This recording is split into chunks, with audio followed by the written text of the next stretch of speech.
दुनिया में मुत्तकी पैदा होंगे, परहेजगार पैदा होंगे, तहज्जुद गुजार पैदा होंगे, नमाजी पैदा होंगे, रोजेदार पैदा होंगे। सहाबी अब दुनिया में कोई नहीं हो सकता। ये रुतबे बुलंद मिला जिसको मिल गया, अब दुनिया में कोई सहाबी नहीं हो सकता मेरे साथ। और अगर कोई सहाबे किराम पर कीचड़ उछालता है, उनके बारे में पैमाने तय करता है, उनके ऊपर नाइंसाफी के इल्जामात लगाता है, तो वो एक कदम और आगे बढ़े और इस बात की जुर्रत करे, इस बात की हिम्मत करे कि रब का कुरान भी झूठ बोल रहा है जो तमाम सहाबा को जन्नती कह रहा है। नबी अकरम की ये हदीस भी गलत है। आपने तमाम सहाबा के बारे में फरमाया, खबरदार मेरे किसी सहाबी को बुरा भला, ला तसुब्बु असहाबी, खबरदार मेरे किसी सहाबी को बुरा भला न कहना।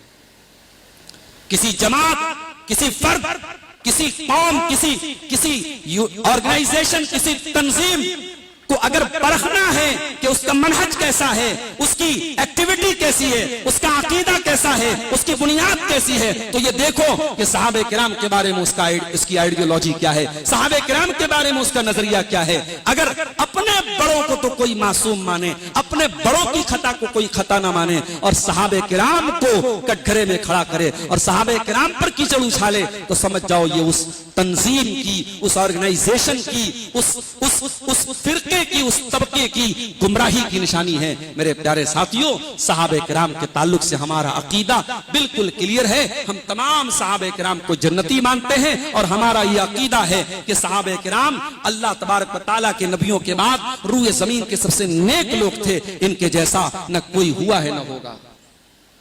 तो हजरत सवाद इब्न गुज़ैया ने अल्लाह के नबी को गले लगाया और चूम लिया और कहा कि अल्लाह के नबी, बदला लेने का कोई इरादा नहीं था। बताना ये चाहता हूं कि अल्लाह के नबी का अदल इंसाफ देखो। आपने पल भर के लिए नहीं सोचा ये मामूली आदमी मुझसे किसास का मुतालबा कर रहा है, आपने फौरन कुर्ता उठा लिया। ठीक है, अगर मैंने तुमको तकलीफ पहुंचाई है तो आओ तुम मुझसे बदला ले लो, मुझसे किसास ले लो और आगे बढ़िए। अल्लाह के प्यारे नबी के अखलाक में हमें एक और चीज मिलती है।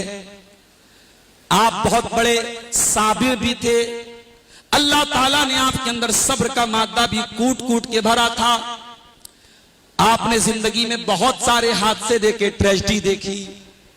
आपने जंग ओहद में वो मंजर भी देखा जब आपके चचा हज़रत हमजा को बेदर्दी से शहीद कर दिया गया। आपको बहुत दुख हुआ, मगर आपने अपनी जबान से कोई ऐसा जुमला ना निकाला जिससे अल्लाह नाराज। आपने अपनी जिंदगी में 3 बेटियों का जनाजा भी उठाया। आपको अल्लाह ताला ने जितनी औलादे नरीना अता फरमाई, जितने बेटे अल्लाह ताला ने आपको दिए, सारे बेटे आपके बचपन में ही इंतकाल कर गए। कासिम बचपन में इंतकाल कर गए, अब्दुल्ला बचपन में इंतकाल कर गए, इब्राहिम बचपन में इंतकाल कर गए। इब्राहिम पैदा हुए, आप बड़े खुश हुए। आपने इब्राहिम का नाम अपने बाप इब्राहिम के नाम पे रखा। आपने अरब के दस्तूर के मुताबिक इब्राहिम को देहात में दूध पीने के लिए भेजा ताकि देहात के माहौल में इब्राहिम की परवरिश अच्छे तरीके से हो।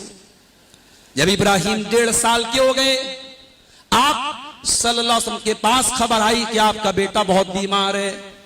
आप अपने कुछ सहाबा को लेकर के पहुंचे और बेटा आपकी गोद में लाया गया। बुखारी के अल्फाज हैं, वह इब्राहिम यजूदु बिनफ्सिही, इब्राहिम की सांसें उखड़ रही थी, इब्राहिम का दम निकल रहा था, इब्राहिम आखिरी सांसें ले रहे थे। अल्लाह के प्यारे नबी ने अपने बेटे को इस हालत में देखा, आपकी आंखों से आंसू बहने लगे। बाद सहाबे किराम ने कहा, ऐ अल्लाह के नबी, हम क्या देख रहे हैं, आप रो रहे हैं, आपकी आंखों से आंसू बह रहे हैं। आपने फरमाया, इन्नहा रहमतुन जअलहा अल्लाहु फी कुलूबि इबादिही।